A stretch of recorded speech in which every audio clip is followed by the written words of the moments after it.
Back to this week's episode of Awesomeness. Today we're going to be talking about some of the games and events happening during homecoming week, including tennis, soccer, volleyball, football, and Tuesday's homecoming talent show. All of this coming up next.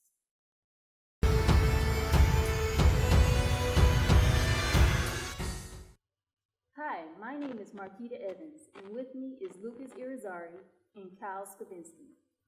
Let's jump right into the news.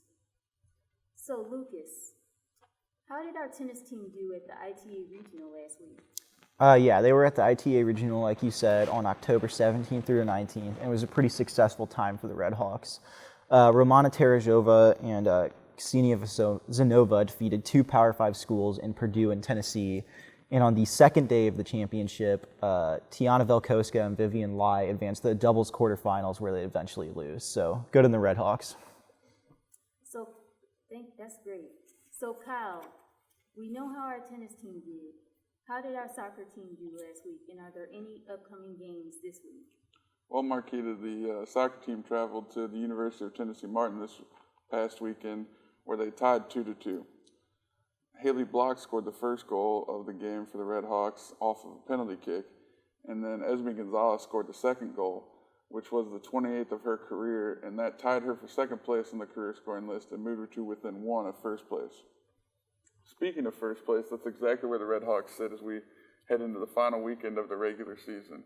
Lucas, can you tell the people what's on tap for the Red Hawks? Yeah, the Red Hawks are in sole possession of first place now after the draw, and they conclude the season this weekend with two OVC home games against Jacksonville State and Tennessee Tech. The Red Hawks are 5-0 at home on the season, and if they win both matches, they will go into the OVC championships that start November 1st in first place. So hopefully they can win. That's great. Has our volleyball team been as successful as our tennis and soccer team? Well, actually, soccer is not the only team in first place, as after a weekend sweep of Morehead State and Eastern Kentucky, the volleyball team is now tied for first in the OVC.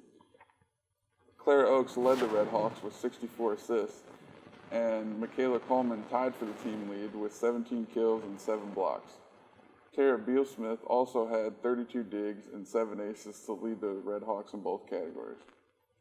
Well, that's all I got for the previous weekend for the Red Hawks. Lucas, what's coming up next weekend for the Red Hawks? The Red Hawks are traveling to Nashville, Tennessee to take on two of their OVC rivals in Belmont and Tennessee State. Tennessee State is riding a 5-game losing streak, and Belmont is in last place in the OVC. So hopefully the Red Hawks can continue their great form and stay in first place in the OVC. That's awesome. Last week we had a football game. How did our Red Hawks do? Well, the Red Hawks traveled to the University of Jacksonville State, where the Gamecocks had not lost for 32 straight games. The Red Hawks did not allow it to become 33, however, as they defeated Jacksonville State 24-21. Daniel Santacaterino had 220 yards passing and 3 touchdowns, and the defense had 4 takeaways to lead the Red Hawks to the victory. Receiver Christian Wilkerson also had 129 yards and 2 touchdowns, and those 2 touchdowns moved him into a tie for first place on the Red Hawks' career receiving touchdowns list.